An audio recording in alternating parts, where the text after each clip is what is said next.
Recall a memory, and as your mind reproduces the event, your body will feel the associated emotion. Your first kiss, the time you got fired, the award you won, or the day someone you love died. Even our imagination can create a desirable or undesirable scenario, and an emotion will arise. This is why our experiences or imaginations are the recipes for our emotions, and what we perceive from our sensory systems are the ingredients. Emotions are the first reaction to the stimulus, not our thoughts or intellect. This is why identifying and modifying our emotion recipes, as I call them, is so important. This is Flavors of Emotions, expanding your emotional palette for a tastier life. My name is Kim Cordy. Together, we explore how to make sense of our feelings through the lens of a chef, understanding flavors and a recipe. I am here to help you refine your emotional palette to differentiate the emotions that shape your world. Hello, and welcome. Thank you so much for listening. I say this all the time, but I know how much time means and how valuable it is. And the fact that you're taking your precious seconds to listen to me does not go unnoticed. So I just want to tell you how much I appreciate you. And I'm a little excited. I just finished recording all of the chapters of my book. And what I'm going to do with that is do a podcast episode for each chapter, which includes an introduction and the conclusion, so total of 12. And I'm going to do a summary, and then I'm going to direct you to the chapter. I'm definitely going to be putting it on YouTube, but I'm also going to put it on my community that I've yet to build, but I am going to create a community site. And then that's where people can connect with me, but also they can, watch or just listen to the book and then get a little bit extra information, a little bit more detail, and ask me questions too, which I think is very important. So today I am going to do not just a summary, but I'm going to give you the full introduction. It's not that long. What is it, like maybe 15-minute listen? And then that tells you what the rest of the chapters will be about. For the most part, right? I just think this is a great way for you to learn a little bit more. You can decide maybe you want to listen to the next 11 so you can hear more about it. And yeah, I think that's the whole idea, right? I will be releasing the chapters as I release the podcast episode. So it's going to be unfolding every week, not just every other week, but it's going to be 12 weeks straight. I've been every other week up until now. So here we go with the weekly. It's a big commitment. I'm not going to lie. It is a big commitment, but I'm excited about this, and I hope you are too. So with no further ado, here is the introduction. When I told people I was writing a book about emotions using concepts from cooking and eating, curiosity ensued because it was an unusual approach. In my mind, the relationship was a natural fit. What is involved with cooking? Ingredients, recipes, a kitchen, chefs that prepare the food, and servers that deliver it to the guests. How does this relate to emotions? Perceptions are the ingredients. Past experiences provide the recipes. The brain is the kitchen housing the cooking instructions.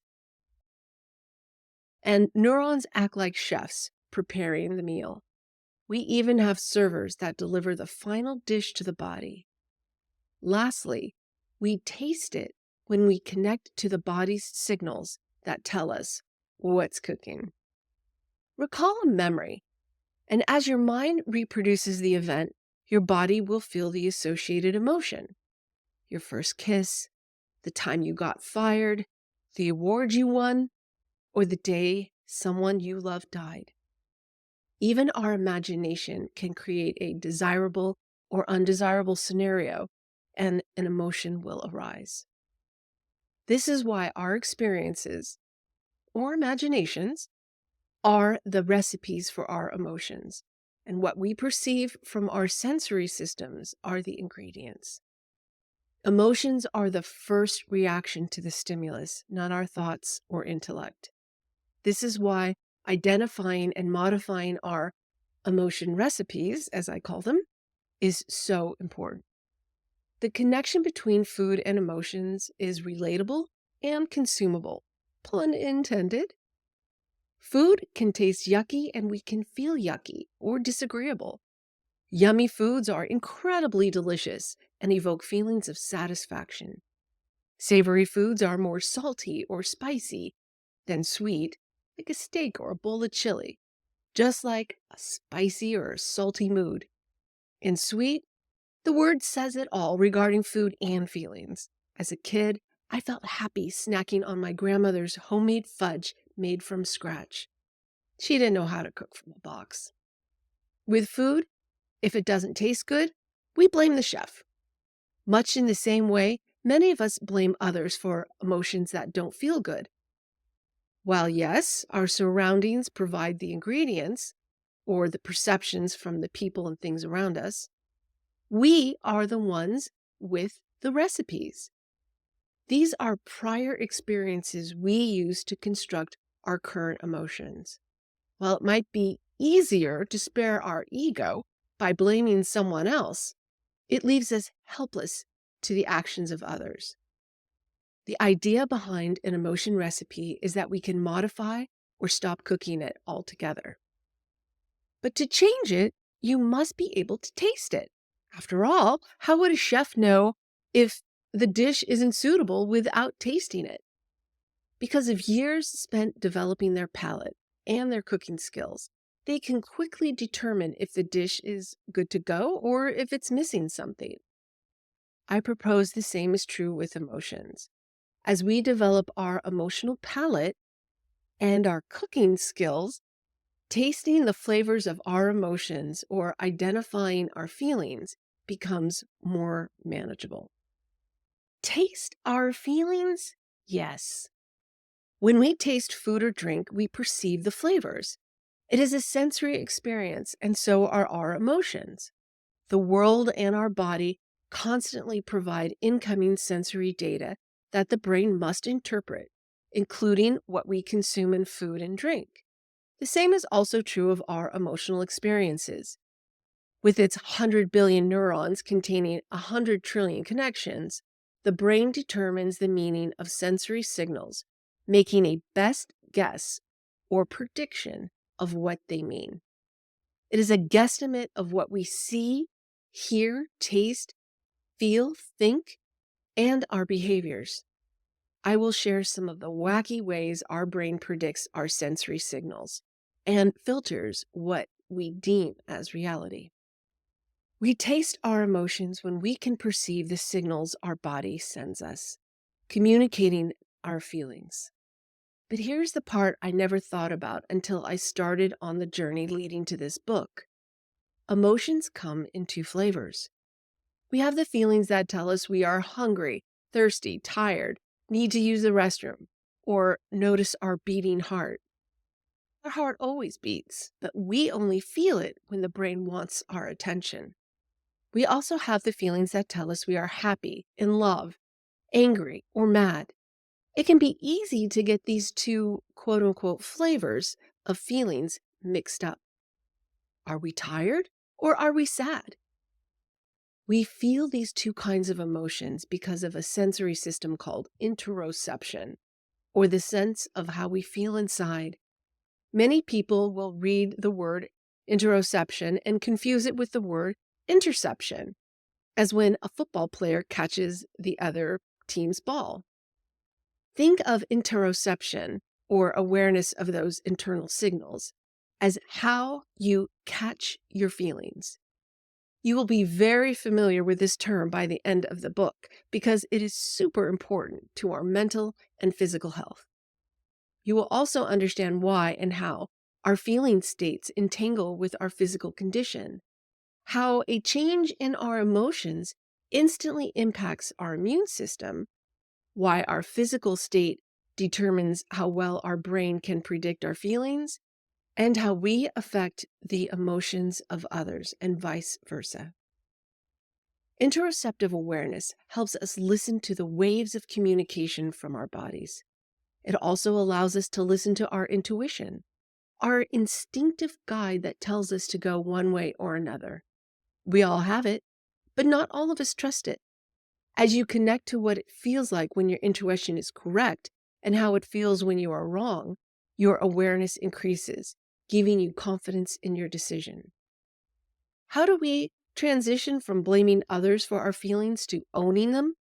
It seems natural since external things and people are the source of our irritations, sorrows, and anger. We can make this shift by blaming the chefs of our emotions. That might sound contradictory, but hear me out. In our house, we use a communication tool where we blame one of the dogs instead of blaming each other. Finney didn't fix the toilet seat like he said he would a week ago, is an example of how I tell my husband he still hasn't kept a promise.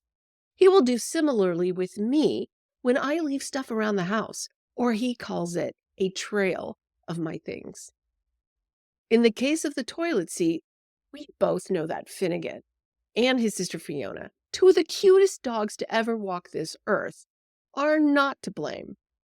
But using them depersonalizes the complaint and tricks our egos most of the time. In the same way, we can blame the emotion chef in our head. Only the chef works directly for us, and it is up to us to manage what gets produced, unlike Finney, who will never fix the toilet seat. As we increase our knowledge of how perception works and how we can work with it to manage how we feel, we begin to understand ourselves better and to gain confidence in our ability to identify and regulate our emotions. It is empowering. At least it has been for me. And it makes it easier for me to own my emotions. I need to be very clear because I prefer to build trust between you and me. This is not medical advice, nor am I a licensed mental health care provider. I'm not a scientist. I am just insatiably curious. The observations in this book are based on my discovery and the methodology that helped me. Also, it is essential to understand, because I refer to a bit of science in this book, that everything understood to be true in science is based on facts, experiments, and observations.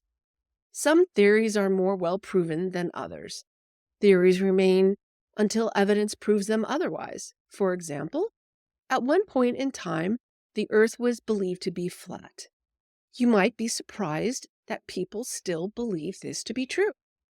Blogs from the Flat Earth Society contain the Flat Earth's mathematics and how they believe Einstein's theory of relativity proves the Earth is flat. The point is, it is rare to have 100% consensus on anything, even something seemingly rock solid like the shape of the Earth. What I'm presenting is partly based on the theory of constructed emotions. This theory and other theories presented are all works in progress. That's good, as we still have much to learn about life and the world around us. Some theories have been tested repeatedly and are considered factual based on their accuracy. While writing this book, I made great effort to gather what I knew to be the latest and greatest, along with getting insights from various sources that I cite throughout. If you were to ask me why you should read this book, I would respond that it is an intuitive way to learn about emotions. It uses something that most of us are familiar with: cooking meals from a recipe, having it served, and consuming it. I wanted to create something that made relating to emotions more comfortable. Even though more and more people are talking about feelings, especially after COVID-19, the ability to identify them still seems to be a struggle, let alone talk about them. It is great to say to someone, you need to feel empathy or you need to show love and compassion. But what if you don't know how to feel those feelings or you are afraid to? For these reasons, the book contains a progression for developing emotional awareness. My goal is to destigmatize emotions, offer a pathway to feeling and understanding them, and learn why your feelings aren't always true, even when they feel that way. I'm always asked, who's your target market? It seems that I must have a demographic for marketing. My answer? Humans. Well, a very broad answer. The fact is that we all use what we perceive to make sense of our world and formulate what we think, feel, and how we behave. It would be great if we could trust everything we perceive. But you're about to discover why this is not always the case. Misperceptions or underperceiving, which is not capturing more of a situation or event, can make communication and relationships of every kind difficult, thus hopefully making the phrase, feelings aren't facts, easier to swallow. Yes, again, pun intended. Emotions are universally considered complex, and while I would never claim to have all the answers, I don't need to. You have them. What love means for me is different than it is for you. To be clear, I am not talking about the dictionary definition. I'm referring to the way you use sensory experiences. For instance, the ingredients you need to feel love are different from mine. We each have our unique recipe, which might be emotionally nutritious or give us an emotional bellyache. And that is why I believe the processes in this book are so helpful. We can change our recipes. For the emotionally avoidant, I am not recommending you start with a deep dive into your feelings. You can skim the surface at first until you feel comfortable. Discomfort with feelings is why Chapter 9 contains the levels of what I call emotion chefs, which are similar to the levels of chefs in many restaurants. In my opinion, you must be comfortable for anything to be helpful. I'm not saying you won't leave your comfort zone. It's more like easing into it. This book contains a wide variety of information from many intelligent people who spend their lives studying the various aspects of being human. For them, I am so grateful. You will find some big words and perhaps some crazy ideas, but I provide the foundation for what I'm sharing and try to boil it down to simpler terms. I also provide a glossary that you can refer to as you read, should you need. The first few chapters offer an informational foundation. Think of this knowledge as one of the tools for increasing your quote-unquote kitchen skills. The best place to start is where it all begins, perception. And this ends the introduction to Yucky, Yummy, Savory, Sweet, Understanding the Flavors of Emotions. Once again, thank you for listening. If you enjoyed this, please like and subscribe. And if you want to learn more about the community that I am building or working on, please connect with me at kimcorti.com. You can subscribe and yeah, check it out. Or follow me on Instagram, LinkedIn. Those are the two that I'm mainly associated with. I know people keep telling me, you got to do TikTok. You have to do TikTok. Maybe I'll branch out now. Anyway, thanks again. Like I said in the beginning, your time is appreciated.